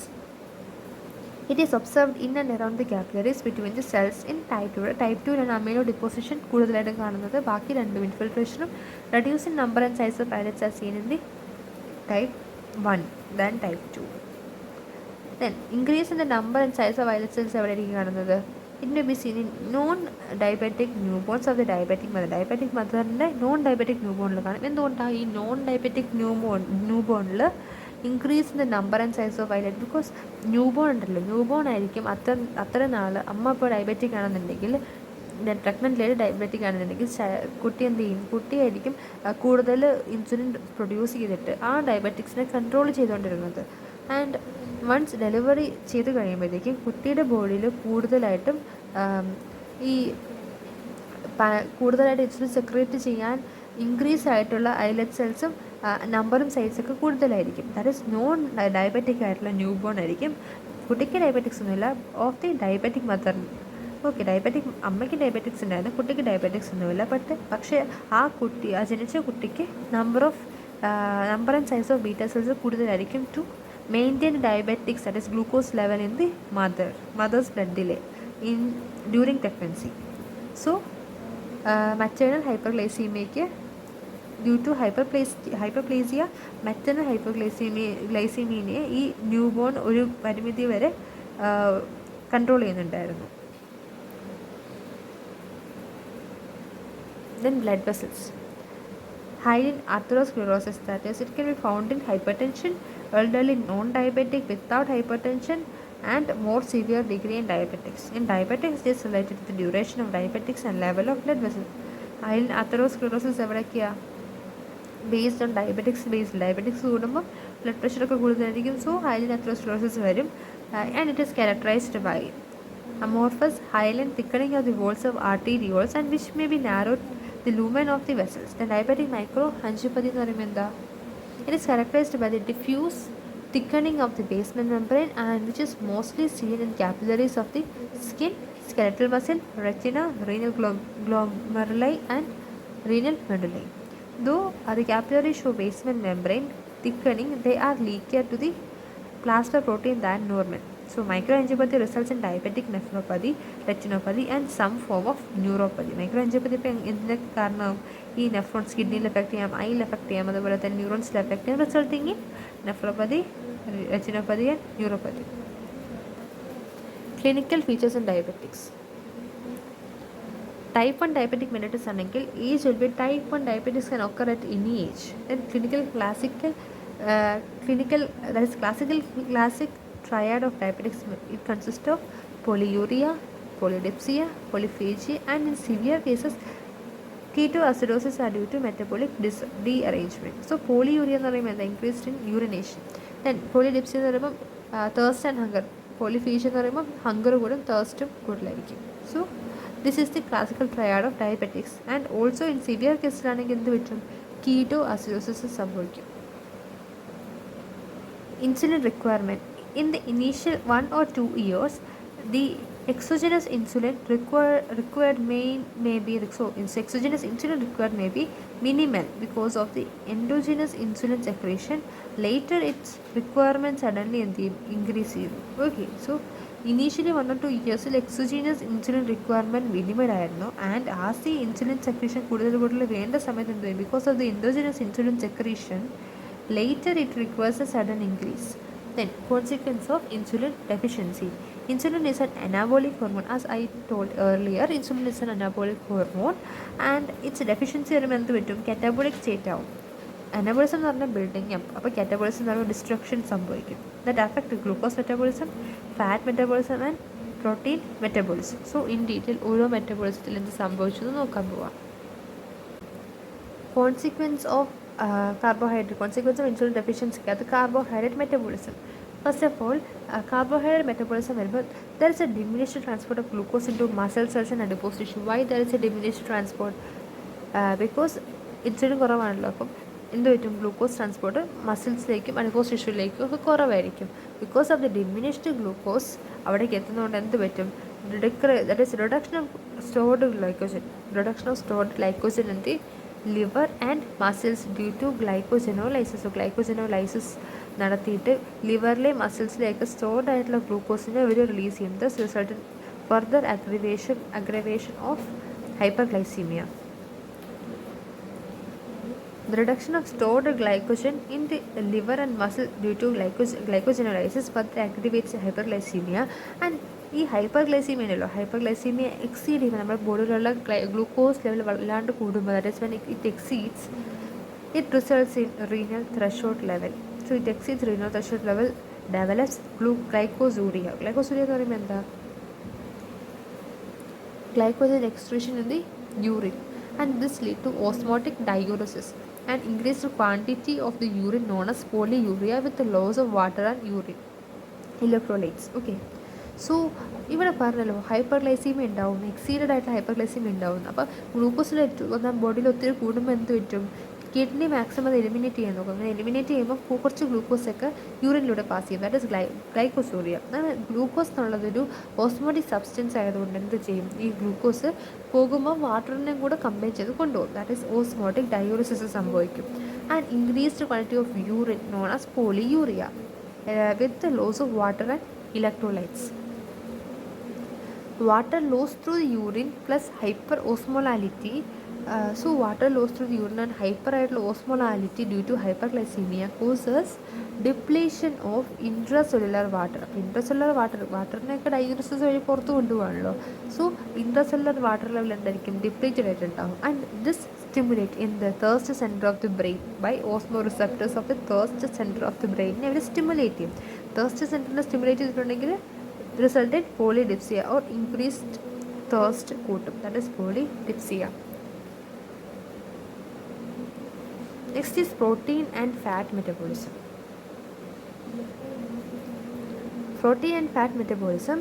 The insulin deficiency causes catabolism of the protein. Insulin ഒരു anabolic hormone ആയതുകൊണ്ട് insulin deficiency വരുമ്പോൾ it causes catabolism of the protein and fat, which produces a negative energy balance. Negative energy balance leads to increased appetite or polyphagia. So increased that is insulin deficiency എന്ന് സംഭവിക്കും, catabolism of the protein and fat lead ചെയ്യും. And ഇത് negative energy balance ഉണ്ടാക്കും, leading to increased appetite or polyphagia. And in spite of increased appetite, catabolic effect of the insulin results in paradoxical loss of weight and muscle weakness. So ഇവിടെ catabolic effect മാത്രമല്ല, ഇവിടെ wait മസിലിൽ നിന്നൊക്കെയാണല്ലോ എന്ത് store ചെയ്ത ഗ്ലൈക്കോജനെയൊക്കെ release ചെയ്തിട്ട് glycogenolysis release ചെയ്തത് in case of glucose level. Insulin level കുറയുമ്പോൾ glucose uptake from the മസിൽസൊക്കെ കുറവായിരിക്കും. സോ അവിടെ നിന്നൊക്കെയാണല്ലോ റിലീസ് ചെയ്യുന്നത് glycogen, stored glycogen. So it resulted paradoxical loss of weight and muscle weakness. ഇതാണ് പ്രോട്ടീൻ ആൻഡ് ഫാറ്റ് മെറ്റബോളിസത്തിൽ പറയാനുള്ളത്. Next is diabetic ketoacidosis. Diabetic ketoacidosis is a serious complication of diabetics, more common and marked in type 1 diabetics but may also occur in type 2 diabetics. Mechanism പറയുന്നത് ഡയൂറിസിസ് and dehydration ആണ്. ഡയൂറിസിസ് and dehydration എന്ന് പറയുമ്പോൾ എന്താ, diuresis എന്ന് പറയുമ്പോൾ loss of excess amount of water then along with the urine. Dehydration എന്ന് പറയുമ്പോൾ എന്താ, ഡ്യൂ ടു ദാറ്റ് ഉള്ളിലുള്ള ബോഡിയിലുള്ള വാട്ടറിൻ്റെ എമൗണ്ട് കുറവായിരിക്കും, resulting in dehydration. Marked insulin deficiency is associated with epinephrine. Epinephrine എന്ന് പറയുന്നത് അഡ്രിനാലിൻ്റെ ഒരു ഹോർമോണല്ല, അഡ്രിനൽ ഗ്ലാൻഡ്സ് റിലീസ് ചെയ്യുന്ന ഹോർമോണല്ലേ എപ്പിനെഫ്രിൻ. സോ ഇവരെന്ത് ചെയ്യും, they stimulate secretion of glucagon secretion ഇവരങ്ങനെ കൂട്ടും.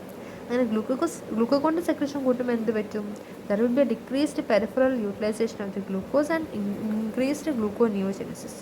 ഗ്ലൂക്കോഗോൺ എന്ന് പറയുമ്പോൾ എന്താ, ഗ്ലൂക്കോഗോൺ സെക്രീഷൻ കൂട്ടുമ്പോൾ എന്ത് സംഭവിക്കുക, ഈ utilisation of the glucose, peripheral യൂട്ടിലൈസേഷനൊക്കെ ഇവർ കുറയ്ക്കും. അങ്ങനെ ഗ്ലൂക്കോസിൻ്റെ സെക്രീഷൻ കൂട്ടും. ഇൻസുലിൻ എന്താ ചെയ്യുന്നത്, ഗ്ലൂക്കോസിനെ ഗ്ലൂക്കോഗോണായിട്ട് കൺവേർട്ട് ചെയ്യല്ലേ. ഇവിടെ നേരെ തിരിച്ച് ഗ്ലൂക്കോസിനെ എന്ത് ചെയ്യും, ഗ്ലൂക്കോനിയോജെനിസിസ് വഴി ലെവൽ കൂട്ടും. അങ്ങനെ പെരിഫറൽ യൂട്ടിലൈസേഷനൊക്കെ കുറയ്ക്കും. This causes severe hyperglycaemia and the blood. ഈ എപ്പിനെഫ്രിൻ അതിനാണല്ലോ റിലീസ് ചെയ്തത്. പെരിഫറലി ഗ്ലൂക്കോസിൻ്റെ യൂസേജ് കുറച്ചിട്ട് സെൻട്രലി എന്ത് ചെയ്യും, ഒരു ഗ്ലൂക്കോനിയോജെനിസിസ് നടത്തും. അങ്ങനെ peripherally utilisation of the glucose കുറച്ച് ഗ്ലൂക്കോസിൻ്റെ ലെവൽ കൂട്ടാൻ നോക്കും. It causes severe hyperglycaemia and the blood glucose level of the 500 to 700 milligram per deciliterയിലേക്കൊക്കെ എത്തും. Resulting in osmotic diuresis and dehydration. It is a characteristic feature of ketoacidosis. ഇപ്പോൾ എന്താ കീറ്റോഅസിഡോസിസിൽ പറഞ്ഞാൽ, മാർക്ക്ഡ് ആയിട്ടുള്ള ഇൻസുലിൻ ഡെഫിഷ്യൻസി വരുമ്പോഴത്തേക്കും they are associated with epinephrine release. Epinephrine release ചെയ്തിട്ടുണ്ടെങ്കിൽ എന്ത് പറ്റും, ഈ ഗ്ലൂക്കോഗോണിനെ സെക്രീറ്റ് ചെയ്യുന്നത് സ്റ്റിമുലേറ്റ് ചെയ്യും. ഗ്ലൂക്കോഗോണിനെ സെക്രീഷൻ സ്റ്റിമുലേറ്റ് ചെയ്യുമ്പോൾ resulting in gluconeogenesis, increased glucose level അല്ലേ. പെരിഫറൽ ടിഷ്യൂവിൻ്റെ യൂട്ടിലൈസേഷൻ ഇവർ കുറയ്ക്കും. And this causes severe hyperglycaemia causing osmotic diuresis and dehydration. Activation of ketogenic machinery. Activation of ketogenic machinery എന്ന് പറയുമ്പോൾ എന്താ, ഇൻസുലിൻ ഡെഫിഷ്യൻസി ആണല്ലോ. ഇനിഷ്യലി ഇൻസുലിൻ ഡെഫിഷ്യൻസി കൊണ്ടാണല്ലോ diabetics വന്നത്. സോ ഇൻസുലിൻ ഡെഫിഷ്യൻസി ഉള്ളപ്പം it will stimulate lipoprotein lipase. അങ്ങനെ lipoprotein ലൈപ്പേസിനെ ഇവർ സ്റ്റിമുലേറ്റ് ചെയ്ത് കഴിയുമ്പോഴത്തേക്കും which break down fat store. ഇങ്ങനെ ലൈപ്പോപ്രോട്ടീൻ ലൈപ്പേസിനെ സ്റ്റിമുലേറ്റ് ചെയ്യുമ്പോൾ എന്ത് കിട്ടും? ലൈപ്പോപ്രോട്ടീൻ ലൈപ്പേസ് എന്ന് പറയുമ്പം ലിപ്പിഡ്സിനെ എന്ത് ചെയ്യുക, ഡിസ്ട്രക്ട് ചെയ്യുന്ന എൻസൈമാണ് ലൈപ്പേസ്. ആൻഡ് ഇവരെന്ത് ചെയ്യും? ബ്രേക്ക് ചെയ്യും ഫാറ്റ് സ്റ്റോറിനെ ബ്രേക്ക് ചെയ്തിട്ട് ഫ്രീ ഫാറ്റി ആസിഡിനെ റിലീസ് ചെയ്യും.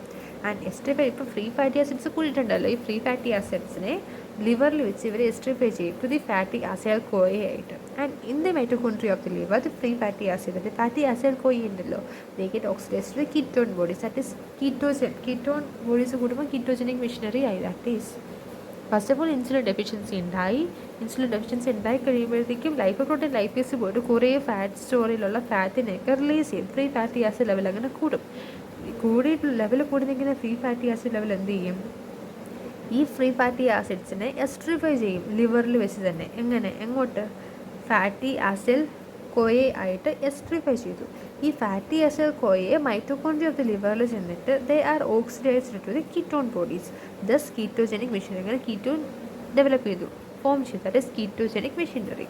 ആൻഡ് ഏതൊക്കെ ketone bodies? Acetoacetic acids and beta hydroxy butyric acid. When the rate of production of the ketone bodies exceeds the rate of utilization by the peripheral tissue, it results in ketonemia and ketonuria. So, rate of production of ketone body exceeds the rate of utilization by the peripheral tissue, resulting in ketonemia and ketonuria. And ketonemia എന്ന് പറയുമ്പോൾ എന്താ? Ketone body ഇപ്പോൾ കൂടുതൽ produce ചെയ്യുമ്പം ബ്ലഡിലേക്ക് വരും and യൂറിനിലേക്ക് പോകും. That is ketonemia and ketonuria. In the excretion of the ketone bodies in the urinary is compromised by the dehydration, it results in systemic metabolic ketoacidosis. Type 2 ഡയബറ്റിക്സിനെ കുറിച്ച് ഇനി പറയും. Type 2 diabetics എന്ന് പറയുമ്പോൾ ഇതിൻ്റെ age usually occur in older ages, the above 40 years, and frequently in obese individuals due to increased obesity and sedentary lifestyle. നേരത്തെ പറഞ്ഞ scene തന്നെയാണ്. അതിൻ്റെ പ്രസൻറ്റേഷൻ എങ്ങനെയായിരിക്കും? പോളിയൂറിയ, പോളിഡിപ്സിയ, അൺഎക്സ്പ്ലെയിൻഡ് ആയിട്ടുള്ള വീക്ക്നെസ് ഓർ വെയിറ്റ് ലോസ് ഉണ്ടാവും. Ketoacidosis infrequent and presentation is usually mild. In asymptomatic ഇൻഡിവിജ്വൽസിലാണെങ്കിൽ diagnosis is made after routine blood or urine testing. ഇപ്പോൾ പറഞ്ഞ എല്ലാം ഈ ഒരു ഡയഗ്രാമിലുണ്ട്. That is first of all insulin deficiency വന്നു ടു ആബ്സല്യൂട്ട് ഓർ റിലേറ്റീവ് ആയിട്ടുള്ള ഇൻസുലിൻ ഡെഫിഷ്യൻസി ആവാം, അല്ലെങ്കിൽ ഇൻസുലിൻ റെസിസ്റ്റൻസ് വരുമ്പോൾ എന്ത് പറ്റും? Utilisation of the glucose by the peripheral tissue ഒക്കെ ഡിക്രീസ് ചെയ്യും. Okay, so initially adipose tissue ഉണ്ടല്ലോ, adipose tissue.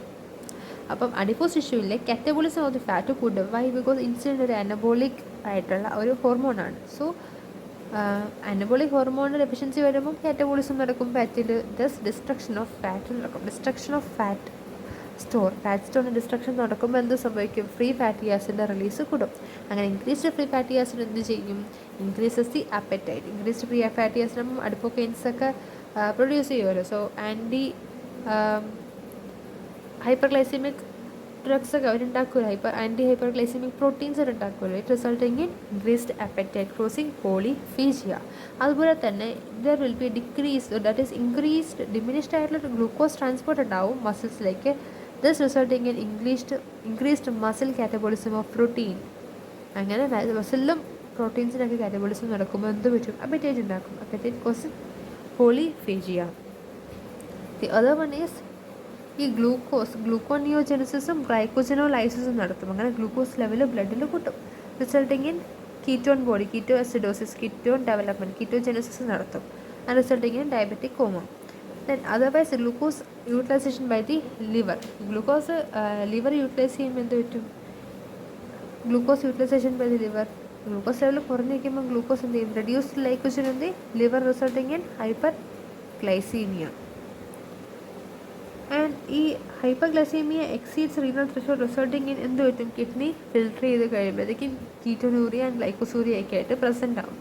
And both of them cause polyuria and resulting in loss of water and electrolyte, also resulting in diabetic coma, loss of water, electrolyte or depletion of intracellular volume, resulting in polydipsia, that is thirst ഉണ്ടാക്കും.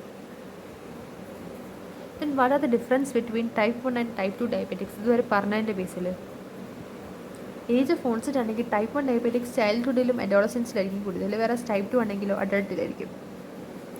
വെയ്റ്റിൻ്റെ ബേസിൽ type 2 obese ആയിട്ടുള്ള ആൾക്കാർക്കും type 1 normal and weight loss ഉള്ളവർക്കൊക്കെ present with weight loss ആണ്.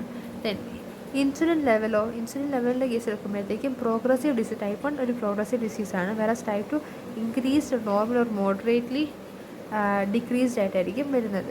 Circulating islet antibodies type 1 detect ചെയ്യുമ്പോൾ type 2 not found ആണ്. കാരണം ഇത് virus infection കൊണ്ടൊക്കെ വരാമല്ലോ. Diabetic ketoacidosis develop in the absence of insulin therapy in type 1, plus type 2 ആണെങ്കിൽ non ketotic hyperosmotic coma വരെ develop ചെയ്യും. ജനറ്റിക്സ് ബേസിൽ HLA ജീൻസിൻ്റെ ബേസിൽ അസോസിയേഷൻ്റെ ബേസിൽ type 1 diabetics the major linkage to NHC class 1 and 2 genes that is HLA-DR3 and HLA-DR4 ഇവിടെ വരുന്നുണ്ട്. വേറെ ടൈപ്പ് 2 ആണെങ്കിലോ there is no HLA association. Then genetics പറയുമ്പോഴത്തേക്കും human leukocyte that is HLA പറഞ്ഞു. ദെൻ നോൺ HLA ജീൻ ആണെങ്കിലോ type 1 polymorphism in CTLA4 and PTPN22CD25 ഒക്കെ വരും. വേറെ ടൈപ്പ് 2 ആണെങ്കിലോ diabetogenic and obese related genes ആയിരിക്കും. ഇറ്റ്യൂപെത്തോജൻസിസ് പറയും mode of development in type 1 diabetics autoimmune ആയിരിക്കും. ടൈപ്പ് 2 ആണെങ്കിൽ മൾട്ടി ഫാക്ടോറിയൽ ഡെവലപ്മെൻറ്റ് ആയിരിക്കും. Mechanism type 1 break down in self tolerance to islet autoantigens. Type 2 ആണെങ്കിലോ insulin resistance in peripheral tissue, beta cell dysfunction. Morphologically insulitis എന്ന് പറയുമ്പോൾ inflammation of islets അല്ലേ. Type 1 diabetic mellitus inflammation of inflammatory infiltrate of T cells and macrophage എന്നീ islets കൊണ്ട് വരും. വേറെ type 2 ആണെങ്കിൽ there is no insulitis, there is amyloid deposits in islets. Beta cell depletion ആണെങ്കിലോ type 1 ഡയബറ്റിക്സിൽ moderate to severe ആയിരിക്കും, വേറെ type 1 ഡയബറ്റിക്സിൽ മോഡറേറ്റ് ടു സിവിയർ ആയിരിക്കും, വേറെ ടൈപ്പ് 2 മൈൽഡ് ആയിരിക്കും. Now complications of diabetics. നമ്മൾ ഒരു കോംപ്ലിക്കേഷൻ 2-3 പറഞ്ഞിരുന്നു. ഏതൊക്കെ ഹൈപ്പർഗ്ലൈസീമിയ കോംപ്ലിക്കേഷനാണ്, അത് ഓൾറെഡി പറഞ്ഞിരുന്നു hyperglycaemia. Then next is diabetic macrovascular disease. Diabetic macrovascular disease പറയുമ്പോൾ deletion of large and medium sized muscular arteries ആണ്, മാക്രോവാസ്കുലർ അല്ലേ. And then most common cause of morbidity in long standing ഡയബറ്റിക്സും diabetic macrovascular diseases ആണ്. First of all atherosclerosis. Atherosclerosis diabetics, it is one of the major modifiable risk factor in atherosclerosis and diabetics, and for atherosclerosis and other cardiovascular morbidity. The atherosclerosis is more severe and occurs at the early age. Diabetics have increased level of plasminogen activator inhibitor, that is PEI, and which inhibit the fibrinolysis and favors the development of atherosclerotic plaque, that is renal arteries also develops severe atherosclerosis. So ഈ atherosclerosis ഒക്കെ more severe ആയിട്ട് ഇവിടെ വരും. കാരണം atherosclerosis തന്നെ ഒരു major modifiable risk factor ആണല്ലോ. Diabetics atherosclerosis major modifiable risk factor ആണല്ലോ. ആൻഡ് ഡയബറ്റിക്സിൽ എന്തുണ്ടാക്കും ഇവർ increase level of plasminogen activator inhibitor. അങ്ങനെ പ്ലാസ്മിനോജൻ ആക്ടിവേറ്റർ ഇൻഹിബിറ്ററിൻ്റെ ലെവൽ കൂടിക്കഴിഞ്ഞാൽ എന്ത് പറ്റും? It will inhibit fibrinolysis and favours development of atherosclerotic plaque. Plaque ഉണ്ടാക്കും, ഫൈബ്രിൻ ഡെവലപ്മെൻറ്റ് കുറച്ചു. Thus renal arteries also develop atherosclerosis. Then myocardial infarction. Myocardial infarction, it is due to atherosclerosis of the coronary artery and is the most common cause of death in diabetics. So diabetics have greater risk of coronary artery diseases and cardiovascular complications than non-diabetics. The risk for cardiovascular diseases is more even in pre-diabetics. So atherosclerosis of coronary artery എന്ത് സംഭവിക്കും? atherosclerosis എന്ന് പറയുമ്പോൾ narrowing, അപ്പോൾ hypoxia ഒക്കെ സംഭവിച്ചിട്ട് എന്ത് പറ്റും? ഹാർട്ടിലേക്കുള്ള ബ്ലഡ് സപ്ലൈ കുറഞ്ഞു, മയോകാർഡിയൽ ഇൻഫാക്ഷൻ ഉണ്ടാവും, and this leading cause of death in diabetics. And which causes gangrene of lower extremity. Gangrene എന്ന് പറയുമ്പോൾ എന്താ? അഡ്വാൻസ്ഡ് വസ്കുലർ ഡിസീസാണ്. മോസ്റ്റ് കോമൺ ഇൻ ഡയബറ്റിക്സിൽ കോമൺ ആയിട്ടുള്ള അഡ്വാൻസ്ഡ് വസ്കുലർ ഡിസീസാണ് gangrene of the lower extremities. Then renal vascular insufficiency, cerebro vascular accidents like stroke. Microvascular diseases എന്ന് പറയുമ്പോൾ എന്താ? മൈക്രോ ആൻജിയോപ്പത്തീസ് ആണ്. That is it involves small vessels and is characterized by the capillary dysfunction in target organs. Target ഓർഗനിലെ capillary dysfunction characteristics ആയിട്ട് വരുന്നത് majorly observe ചെയ്ത് kidney, that is nephropathy. റെറ്റിനയിലാണെങ്കിൽ diabetic retinopathy. Neuropathies ഉണ്ട് നെർവിൽ, peripheral നെർവിൽ effect ചെയ്യുമ്പോൾ. Diabetic nephropathy എന്ന് പറയുമ്പോൾ എന്താ, ഇപ്പോൾ 30-40% of all diabetics develop nephropathy, and this a leading cause of end stage renal disease. Microalbuminuria എന്ന് പറയുമ്പോൾ it is the earliest manifestation of diabetic nephropathy in which the urine has low amount of albumin and marked for increased cardiovascular mobility and motility. So cardiovascular mobility and motility ക്ക് ഏറ്റവും chance കൂടുതലാണ് in case of urine with a low amount of albumin. അതാണ് diabetic nephropathy. Nephropathy with microalbuminemia, albuminuria. Okay, nephropathy with macroalbuminuria എന്ന് പറയുമ്പോൾ without specific intervention diabetics will develop overt nephropathy with macroalbuminuria that is usually associated with hypertension. Hypertension usually associated ചെയ്തിട്ടുള്ള ഒരു macro albuminurias വരും, that is development microvascular disease. Then end stage renal disease, that is overt nephropathy may progress to end stage renal disease. Diabetic retinopathy. So diabetic retinopathy എന്ന് പറയുമ്പോൾ എന്തൊക്കെയാണ് വരുന്നത്? Retinopathies ഉണ്ട് cataract formation and glaucoma. And here 60-80% of diabetics about 15-20 years after diagnosis വരുന്നത്. And the basic lesion of retinopathy is neovascularization post by hypoxia induced over expression of VEGF in the retina. Non proliferative retinopathy എന്ന് പറയുമ്പോൾ the lesion includes intra retinal or pre-retinal hemorrhages, retinal exudate, microaneurysms, venal dilation, edema, thickening of the renal capillaries. So blood vessels എന്തൊക്കെ variations വരുന്നു. The exudate can be either soft or hard, and the proliferative retinopathy it is the process of neovascularization and fibrosis, and if it involves the macula, it can produce blindness and vitreous hemorrhages due to rupture of newly formed capillaries, and their subsequent organization can lead to retinal detachment. Then diabetic neuropathy എന്ന് പറയുമ്പോൾ it involves central and peripheral nervous system, that is distal systemic polyneuropathy. Distal systemic polyneuropathy, it affects both motor and sensory functions of the lower extremities. Later it may involve the upper extremities, leading to glow and stalking pattern of polynephritis. Then autonomous nephropathy it produces disturbance in the bowel and bladder functions, resulting in sexual impotence. Then diabetic mononeuropathy.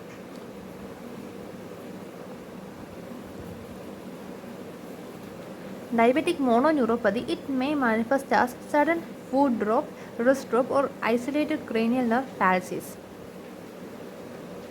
Diabetic dyslipidemia എന്ന് പറയുമ്പോഴത്തേക്കും increased blood level of triglycerides and LDL and decreased levels of HDL ഉണ്ടാവും due to insulin resistance which causes increased production of atherogenic lipoproteins by the liver and decreased uptake of the circulating lipids in peripheral tissue.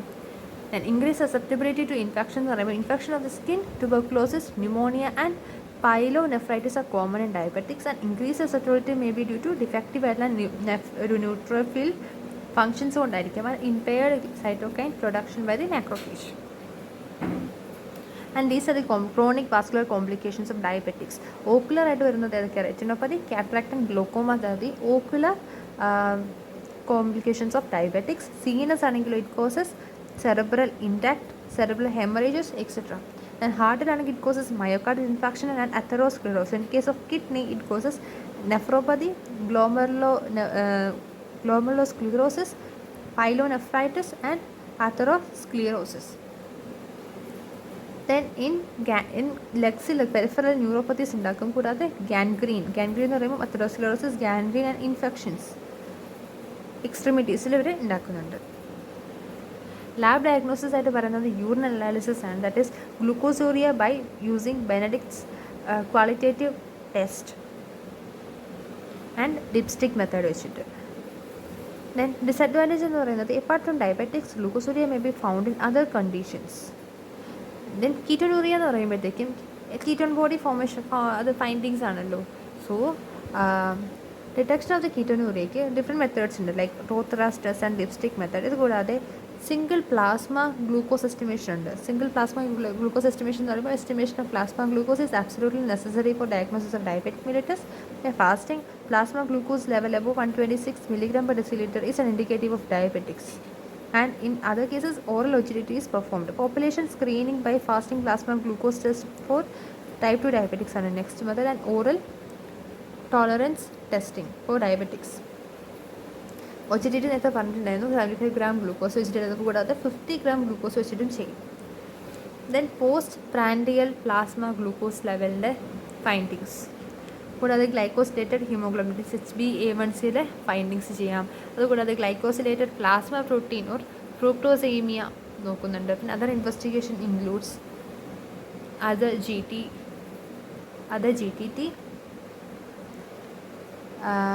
then extended GTT, intravenous GTT, then cortisone remitted GTT, പിന്നെ insulin അസേസ് ഉണ്ട്, pro insulin അസേസ് ഉണ്ട്, C peptide അസേസ് ഉണ്ട്. അതുകൂടാതെ eyelet antibody ഡിറ്റക്ഷൻസ് ഉണ്ട്. Then screening for the diabetics associated complications. This is about the diabetic mellitus. Hope you like this video. Thank you for watching.